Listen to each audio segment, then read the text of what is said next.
Hello, welcome to Opinions and SOB. I know it's been a while since I've done one of these. Weighed in on something, gave them my opinion.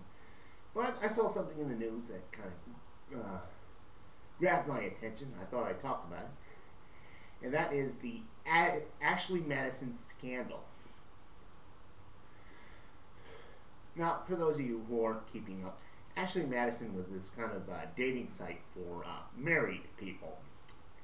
Its motto was, "Life is short, have an affair." Now, some hackers got into that and have put people's personal information out online. And of course, this is information about people who were having extramarital affairs. You know, the hackers exposed these cheaters. And a lot of people are laughing about it. A lot of people are cheering the hackers on. Well, you know what? I'm not one of them. I have some big problems with these hackers just exposing everyone, And I thought I'd talk about it. I got two things I'd like to talk about with the Ashley Madison scandal. For one, how do you know they're all cheaters? Did it ever occur to you some people may have signed up for Ashley Madison mistakenly thinking that it was just another dating site? It's possible. Someone gets on there and it's a dating site. It's like Match.com or eHarmony. But it lets you talk about some of your more off-the-wall, beyond the norm sexual proclivities. And, like maybe someone was into spankings or bondage or flirting, role-playing. They wanted to put a little more spice in their soup. So they signed up for Ashley Madison, and they meet some, woman on there. And it's like, hey, I'm Big Twinkie. I'm into this and this. Want to give me a ride? And, the woman's like, who calls herself, Unfaithful Hottie 33 will say, says, yeah. So they meet up in Reno, and Big Twinkie, accidentally, by no fault of his own, sleeps with a married woman. It can happen. It's like I said, maybe he thought unfaithful meant she wasn't religious. So Big Twinkie, he's in trouble now because he slept with some other man's wife, which brings me to number two. Some of these spouses, when they find out that their other spouses have had an affair, they're going to go ballistic. They may hunt down the poor bastards who accidentally slept with their wives. Big Twinkie, he's got to, watch his back now because he's got some husband from Washington who's going to find out about this, and he's going to come to Idaho and try to find Big Twinkie. That's not good for Big Twinkie.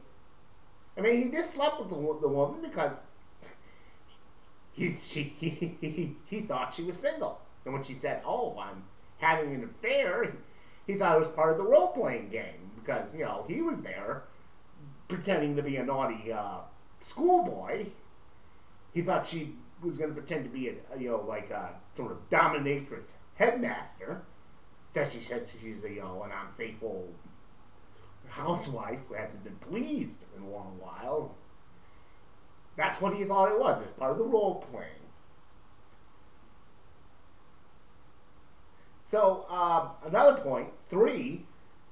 What do we know about these hackers anyhow?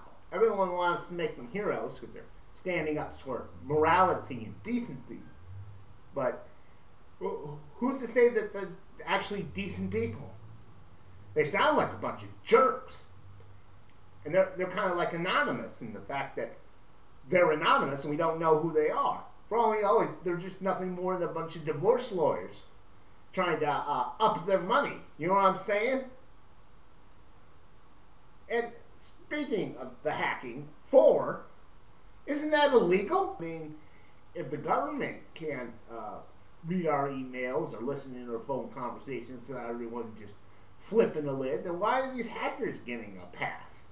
Because they're civilians? No. That's just stupid.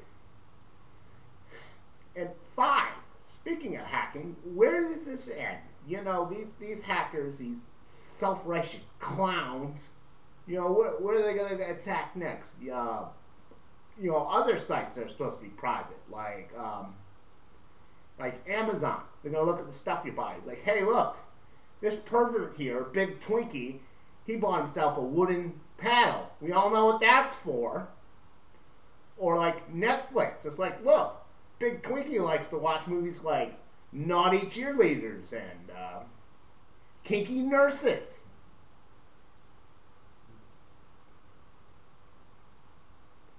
And look at his hotel, his cheap hotels, huh? He got a room at the Cupid Motel. That's just one of those sleazy love hotels. And you know, he was there. Look at his Yelp review. He says the hot tub was all right, but the massaging bed didn't work. That could be very embarrassing for Big Twinkie if people found out the kind of life he lived on the side, that he was trying to spice his soup. So once again, let's not cheer on these hackers. They're a bunch of jerks, if you ask me. That's all I gotta say on it. This is Big Twinkie signing off.